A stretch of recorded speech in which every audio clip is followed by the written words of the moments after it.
नमस्कार दोस्तों, स्वागत है आपके अपने हिंदी ज्ञान बोध यूट्यूब चैनल में। दोस्तों, हम एग्ज़ाम बूस्टर सीरीज़ कर रहे थे। इससे पहले हमने 8 वीडियो क्लास कर ली है। अगर आपने नहीं देखी है, देखना चाहते हैं तो देख सकते हैं। अलग से प्लेलिस्ट बना दी है एग्ज़ाम बूस्टर सीरीज़ करके। तो ये जो सीरीज़ है हिंदी साहित्य के इतिहास टॉपिक से करवा रही हूँ मैं। इसके बाद में जितनी भी गद्य विधाएँ हैं उनके ऊपर ये एग्ज़ाम बूस्टर सीरीज़ कराऊंगी। तो पहली बार जो वीडियो को देख रहे हैं, ज़्यादा से ज़्यादा इसको शेयर करिएगा, लाइक करिएगा और चैनल को सब्सक्राइब कर सकते हैं। तो चलिए शुरू करते हैं आज का ये exam booster video class. Shankaracharya के बाद इतना प्रभावशाली और इतना महिमान्वित महापुरुष भारतवर्ष में दूसरा नहीं हुआ। हजारी प्रसाद द्विवेदी की यह उक्ति है गोरखनाथ के विषय में कहा ये। और ये सारे जो प्रश्न हैं आरपीएससी असिस्टेंट प्रोफेसर में पूछे जा चुके हैं। डॉक्टर दशरथ शर्मा आदि कुछ विद्वान पृथ्वीराज रासों के डैश संस्करण को मूल रासों मानते हैं, तो सबसे छोटे संस्करण को, जो कि 1300 छंदों का है। बीसल देव रासों के संपादन करता है माता प्रसाद गुप्त एवं अगरचंद नहटा। आदिकालीन हिंदी कवि अमीर खुसरो विषयक सही तथ्य जो हैं वो हैं उनकी पहेलियाँ, मुकेरियाँ और दो सुखने हिंदी साहित्य में प्रसिद्ध हैं। उनकी रचनाओं में खड़ी बोली काव्य भाषा बनने का प्रयास कर रही थी। उन्होंने जनजीवन के साथ घुल मिलकर काव्य रचना की है। तो ये इनके अमीर खुसरो के विषयक सही तथ्य हैं जो मैंने यहाँ लगाए हैं। कैसे लगे बताइएगा। आचार्य शुक्ल के अनुसार वह रचना जिसके आधार पर विद्यापति मैथिल कोकिल कहलाए तो वो पदावली है। अपभ्रंश के कवियों को विस्मरण करना हमारे लिए हानि की वस्तु है। यह कवि हिंदी काव्य धारा के प्रथम श्रेष्ठा थे। यह कथन है राहुल साकृत्यायन का। इस पुस्तक की भाषा को कवि ने स्वयं अवहट कहा था। इसमें बीच बीच में मैथिली भाषा के प्रयोग आ गए हैं। भाषा के अध्ययन की दृष्टि से इस पुस्तक का महत्व ही है। वह कृति जिसके संबंध में आचार्य हजारी प्रसाद द्विवेदी का यह कथन है कीर्तिलता के संबंध में। ये सारे आरपीएससी के प्रश्न हैं। साधारणतः सन ईसवी की 10वीं से लेकर 14वीं शताब्दी के काल को हिंदी साहित्य का आदिकाल कहा जाता है। हिंदी के प्रारंभिक काल विषय यह कथन हजारी प्रसाद द्विवेदी का है। चौपाई दोहे का सबसे पुराना प्रयोग शायद यही है। जो कुछ पुराना साहित्य उपलब्ध है उससे लगता है कि पूर्वी प्रदेश के बौद्ध सिद्धों ने ही इस शैली में लिखना शुरू किया था। सरहपा विषयक यह कथन है हजारी प्रसाद द्विवेदी जी का। आगे जो है प्रश्न वो सारे यूपी टीजीटी के पूछे गए हैं, जिसमें कुवल्यमाला कथा के लेखक हैं उद्योतन सूरी।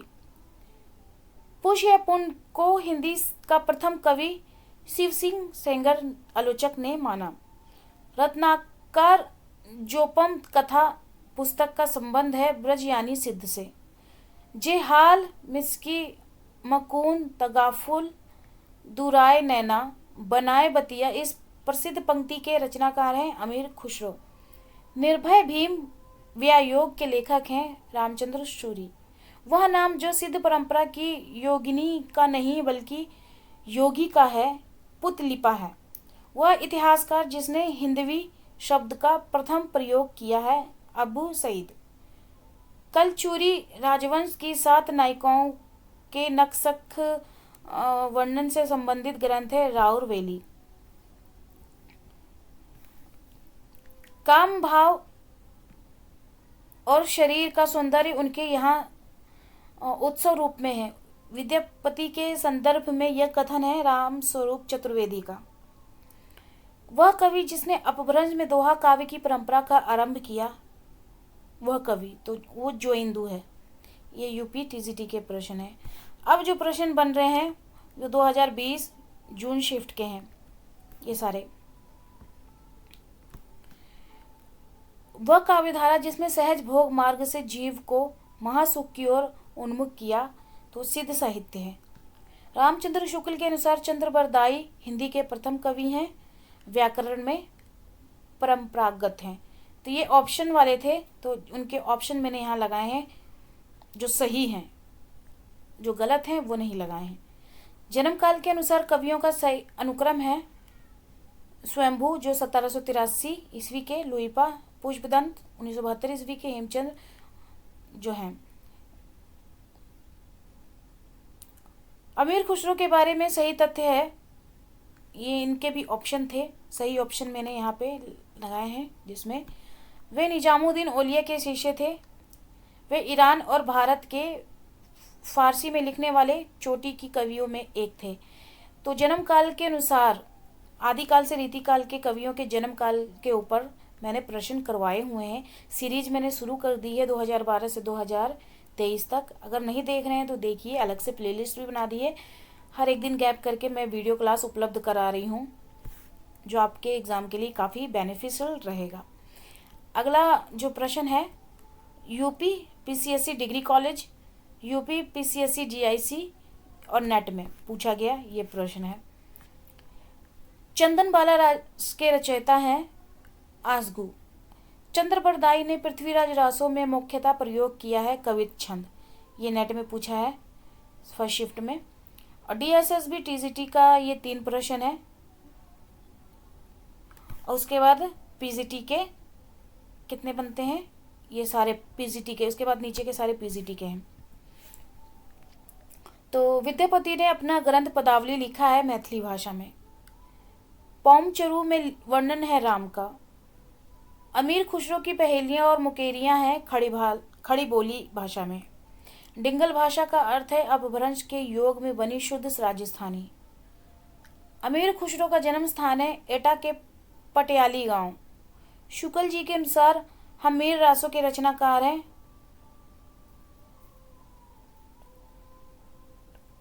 सारडगधर। विद्यापति मैथिली भाषा में काव्य रचना की है। अमीर खुसरो ने हिंदी के लिए शुद्ध शब्द प्रयुक्त किया है, हिंदी के लिए हिंदवी शब्द प्रयुक्त किया है। कीर्तिलता की भाषा है मिश्रित अपभ्रंश। बालचंद बिजावी भाषा दू नहीं लग गई दुज्जन हासा। विद्यापति की डैश रचना की पंक्ति है, तो ये कीर्तिलता की पंक्ति है। अमीर खुसरो की रचना है पुरुष परीक्षा। निर्गुण भक्ति धारा के कवि हैं रैदास, नानक और कबीर। ढोला मारूरा दूहा में ढोला के पिता का नाम है राजा नल। ये यूपी HESC एग्ज़ाम में पूछा गया, जो 2021 में एग्ज़ाम हुआ था।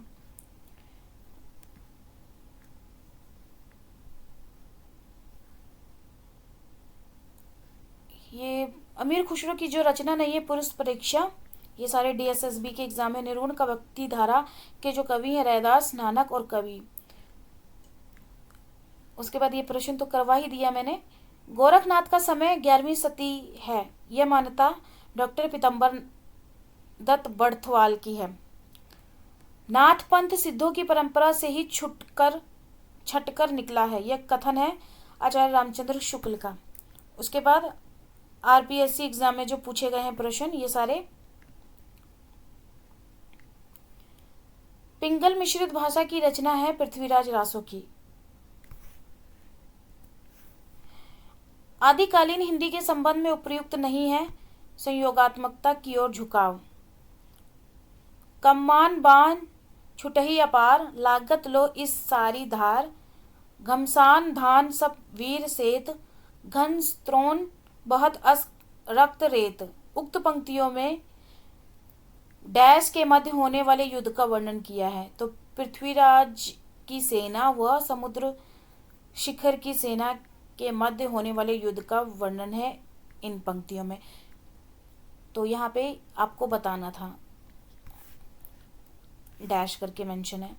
उसके बाद यह कहानी 16वीं शताब्दी के बाद की लिखी हुई है और रासों में प्रक्षिप्त है। पद्मावती समय के विषय में यह कथन है हजारी प्रसाद द्विवेदी का, RPSC असिस्टेंट प्रोफेसर का प्रश्न है। उसके बाद 2 प्रश्न जो हैं DSSB PGT के हैं। आदिकाल के अंतिम चरण के सुप्रसिद्ध कवि हैं अमीर खुसरो। हिंदी साहित्य का प्रथम महाकाव्य है पृथ्वीराज रासो। भरत मुनि ने अपभ्रंश को नाम दिया है देश भाषा। और नेट में पूछा गया प्रश्न है, जन्म काल की दृष्टि से कवियों का सही क्रम है चंद्रबरदाई, जगनीक, खुसरो और श्रीधर। और इनके मैंने करवा दिए हैं तो यहाँ पे मैं मेंशन नहीं करूँगी। मैं अलग से बना दी हूँ मैंने सीरीज़ 2012 से 2023 तक आदिकाल से रीतिकाल कवियों के जन्म काल के ऊपर, तो आप देख लीजिएगा। अगला करते हैं, वह ग्रंथ जो लौकिक चरित्र काव्य माना जाता है भविष्यत कहा, जीआईसी प्रवक्ता में पूछा गया है। नाथ संप्रदाय के प्रवर्तक हैं गोरखनाथ। यूपी टीजीटी के ये 2 प्रश्न हैं। महापुराण के रचनाकार है पुष्यदंत। सिद्धों और नाथों में सबसे पुराने हैं मच्छंदर नाथ। यूपीएससी में पूछा गया प्रश्न है। बिसल देव रासो की नायिका का नाम है राजमती। और ये देखिए, ये सेम प्रश्न किस किस एग्जाम में पूछा है। राजस्थान कॉलेज लेक्चरार में 2014-15 में, एनवीएस टीजीटी में, यूपी पीसीएससी जीडीसी में और नेट में भी। उसके बाद जीडीसी प्रवक्ता में देखिए कौन कौन से प्रश्न रिपीट हुए हैं। तो ये सारे 4 प्रश्न, जिसमें अमावस के घरी झिलमिल चंदा पूनम के घरी सूर, नाद के घरी व्यनंद गरजे बाजंत अनहद तूर। उपर्युक्त काव्यांश में अनहद नाद की स्थिति को व्यक्त करने वाले योगी या संत का नाम है गोरखनाथ। भाषा की कसौटी पे यदि ग्रंथ को कसते हैं तो और भी निराश होना पड़ता है, क्योंकि वह बिल्कुल बेठिकाने हैं। उसमें व्याकरण आदि की कोई व्यवस्था नहीं है। आचार्य शुक्ल का यह कथन जो है पृथ्वीराज रासो के संदर्भ में है। वह रचनाएं जिसमें कड़वक शैली का प्रयोग हुआ है जम्बू स्वामी चरऊ, पौमचरऊ महापुराण में। संकेतिक अर्थ रखने के कारण उनकी वाणियों की भाषा को संध्या भाषा कहा गया है। किनकी वाणियों को संध्या भाषा कहा गया है? तो सिद्ध की वाणियों को। उसके बाद 2 प्रश्न जो है छत्तीसगढ़ असिस्टेंट प्रोफेसर के हैं, जिसमें आदिकाल के कवि जिनकी भाषा हिंदी के वर्तमान रूप के सर्वाधिक निकट है, तो वो है अमीर खुसरो। पृथ्वीराज रासो में प्रमुख रस है जो है वीर और श्रृंगार रस है। अगला जो प्रश्न बनता है, ये सेम प्रश्न देखिए किस किस एग्जाम में रिपीट हुआ है। राहुल साकरत्यायन ने हिंदी का पहला कवि जो माना है सरहदपात को। और ये सेम प्रश्न रिपीट हुआ है डीएसएसबी टीजीटी में, राजस्थान स्कूल शिक्षा प्राध्यापक में, नेट में, राजस्थान कॉलेज लेक्चरार में, छत्तीसगढ़ असिस्टेंट प्रोफेसर में, यूपी टीजीटी में। अगला जो प्रश्न है छत्तीसगढ़ असिस्टेंट प्रोफेसर में जो रिपीट हुआ है, सिद्धों की वाणियों को हिंदी काव्यधारा के नाम से संग्रहित किया है, तो वो है राहुल साकरत्यायन। उसके बाद राजस्थान स्कूल शिक्षा प्राध्यापक में जो प्रश्न रिपीट हुए हैं ये सारे। आदिकाल के कवि सरहपात की काव्य परंपरा में विकसित नाथ पंथ के हठ योग का पल्लवन आगे चलकर कबीर कवि में हुआ।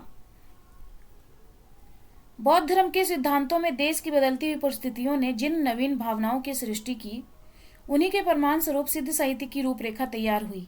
सिद्ध साहित्य के प्रादुर्भाव विषय ये जो कथन है ये राम कुमार वर्मा के हैं। आइए 2018 एग्जाम में ये दोनों प्रश्न पूछे गए हैं। नागरिक प्रचारणी सभा से प्रकाशित पृथ्वीराज रासो के संस्करण को प्रमाणित मानने वाले विद्वान जो है कर्नल टाड हैं। और ये सेम प्रश्न देखिए 2018 में तो आया ही, 15 में भी आया था, 2014 में भी आया था। मतलब 14-15 में आया तभी तो 2018 में आया, तो मतलब रिपीट होते हैं प्रश्न। तो ये थे आज के प्रश्न एग्जाम बूस्टर टॉपिक हिंदी साहित्य के इतिहास से। कैसे लगे कमेंट सेक्शन में कमेंट करके ज़रूर बताइएगा, फीडबैक दीजिए। फीडबैक नहीं देते हैं। इसी तरह की सीरीज़ अगर पाना चाहते हैं तो चैनल के साथ आप जुड़ सकते हैं। वीडियो को लाइक करिएगा, ज़्यादा से ज़्यादा इसको शेयर करिएगा। टेलीग्राम चैनल और व्हाट्सएप ग्रुप के साथ अगर जुड़ना चाहते हैं, वीडियो के डिस्क्रिप्शन में आपको लिंक मिल जाएगा, आप वहाँ से जुड़ सकते हैं। तो फिर मिलते हैं एक नए वीडियो में एक नए टॉपिक के साथ। धन्यवाद।